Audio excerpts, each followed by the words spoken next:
Today, I'm super excited. We've got Andy Gailey here on the show.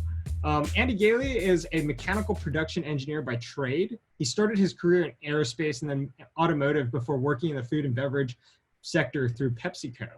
Big company. Now, Andy is the founding director of Uptime Consultant, a reliability consultancy focused on helping clients increase their uptime with proven productivity strategies. He formed Uptime Consultant in 2015 to share his 40 years of experience with clients, including Nissan, National Grid, Severn Trent, PepsiCo, and more. Welcome, Andy, to the show. Thanks very much. Thanks for having us, Ryan, and upkeep. You know, the way that I love to start this off, could you start us off by sharing a little bit more about yourself and your background? Yeah.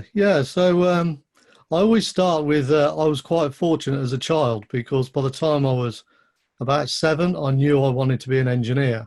I think I'm fortunate. I'm the generation that grew up with Lego and Meccano as probably the only things we had to play with. There's so many choices now. I would think even by like our secondary school, by the time I was 11 or 12, I was focused on achieving enough for me to get a 4-year apprenticeship in mechanical engineering. And then I got an offer to go into a motorsport company, again in prototypes. They were 4-wheel drive, and they were doing things like World Rally Championship winning cars with Audi and Lancia and Ford Motorsport.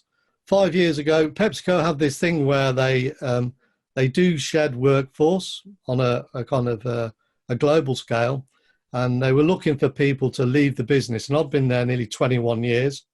My partner, Jenny, had been there 18 years.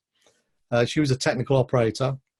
And we both got out with a parachute of a redundancy package that enabled me to carry out the plan that I'd had for a few years of forming my own engineering reliability consultancy. And what I wanted to do, I wanted to take a holistic approach. So yeah, that's where we are now. So we're still surviving, and we've got some really good clients.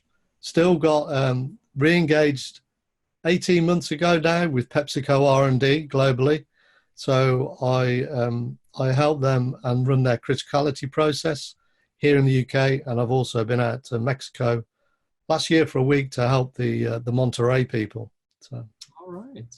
Yeah. Well, cool. I mean, what an amazing story! What an amazing journey that you've had, Andy, throughout. It sounds like starting your journey at 5-6 years old, counting cars that pass through you on the highway.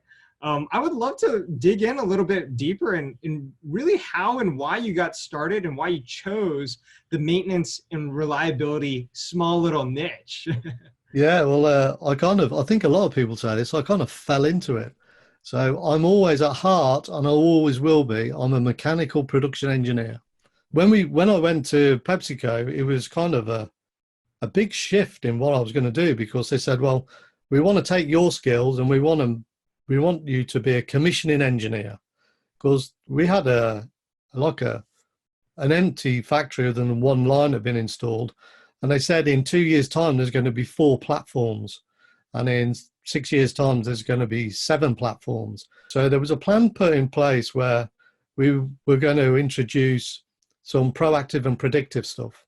And I had the engineering and the maintenance manager approach me and say, we think you would be the best guy to invent the lubrication and condition monitoring strategy. Get on with it. And PepsiCo is a really good place to broaden your horizons in being challenged, going outside of your comfort zone, being allowed to fail and to learn and to kind of reinvent something and get the best out of it. So I spent about 3 months inventing what I thought would be a good predictive and lubrication strategy.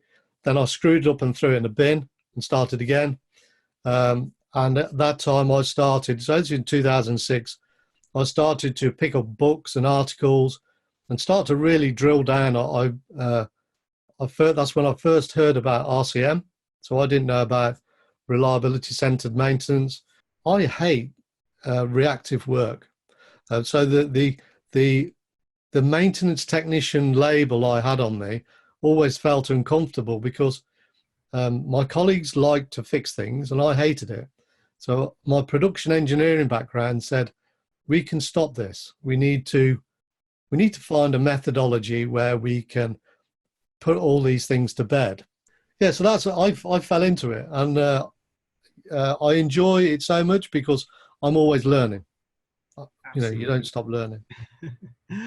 Well, I'm glad that you did fall into this wonderful world of maintenance and reliability, Andy. You know, the world has learned so much through a lot of the things that you've done, especially with Uptime Consulting. Andy, I've learned so much through the short conversation with you, and I'm sure there's still so much that we could also continue to learn from you and your experiences and your journey. Can you share with our listeners a few ways that they can connect with you and continue learning from you and watch you on your journey as well?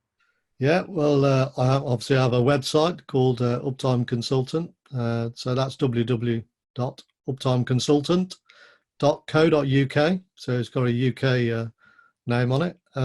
You'll find a call to action button on there on the front page. If you want to go to Uptime Consulting Academy, it'll take you directly to the Thinkific site on the front page. If we want to go and have a look at YouTube, we've got a YouTube channel that I've just started to look after and populate with some videos. If you don't feel you want to kind of sign up to the Academy straight away, if you go to YouTube, there's some introductory videos there. You can kind of see that it's, you know, kosher, that, you know, is what it says it is. So yeah, those are the kind of things you can do. My LinkedIn profile, I'm very active on LinkedIn. So I'm sure people can go and find me just at Andy Gailey or look for Uptime Consultant. And I share my email freely. So again, it's andy@uptimeconsultant.co.uk.